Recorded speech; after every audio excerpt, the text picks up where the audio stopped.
Genèse, Jésus-Christ est la semence d'une femme.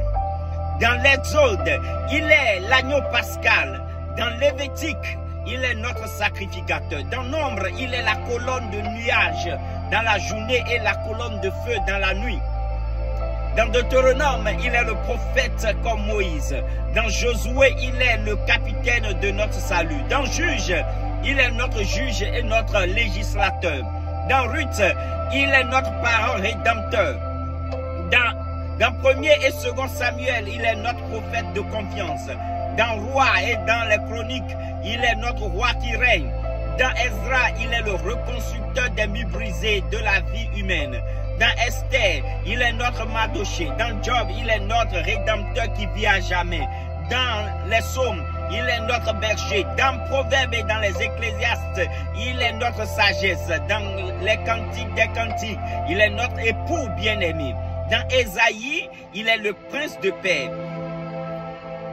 Dans Lamentation, il est notre prophète qui pleure. Dans Ézéchiel, il est merveilleux homme à 4 visages.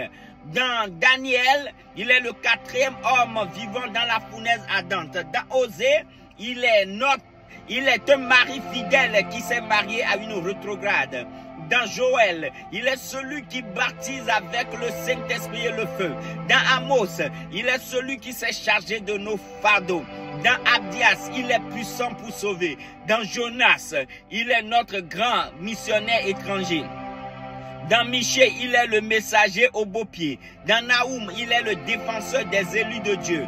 Dans Habakkuk, il est le cri de l'évangéliste de Dieu, ravivant nos œuvres au milieu des années. Dans Sophonie, il est notre sauveur. Dans Agé, il est le restaurateur de l'héritage perdu de Dieu. Dans Zacharie, il trouva et ouvrit dans la maison de David pour le péché et l'inconscience. Dans Malachie, il est le fils de la droiture, s'élevant avec la guérison sous ses ailes. Dans Matthieu, il est le roi des Juifs. Dans Marc, il est le serviteur. Dans Luc, il est le fils de l'homme qui sait ce que vous ressentez. Dans Jean, il est le fils de Dieu. Dans les actes des apôtres, il est le sauveur du monde. Dans Romains, il est la justice de Dieu. Dans 1er Corinthiens, il utilisa le rocher. Dans 2 Corinthiens, il est celui qui a triomphé, donnant la victoire. Dans Galates, il est notre liberté. Dans Éphésiens, il est le chef de l'Église. Dans Philippines, il est notre joie. Dans Colossiens, il est notre état complet. Dans 1er et 2 Thessaloniciens, il est notre espoir. Dans 1er Timothée, il est ta foi. Dans le 2 Timothée, il est ta stabilité.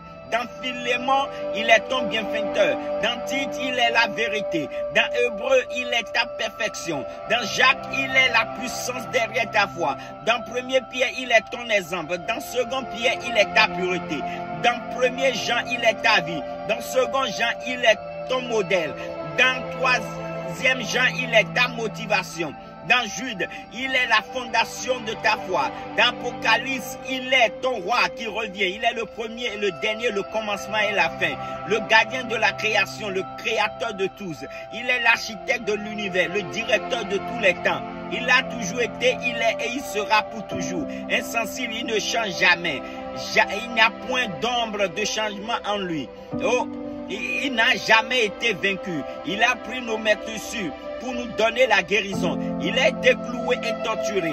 Il a été persécuté pour nous donner la liberté. Il est mort pour nous donner la vie. Il a la puissance. Il règne à jamais et nous a donné la paix. Le monde ne peut jamais le surpasser. Son nom est Jésus-Christ de Nazareth.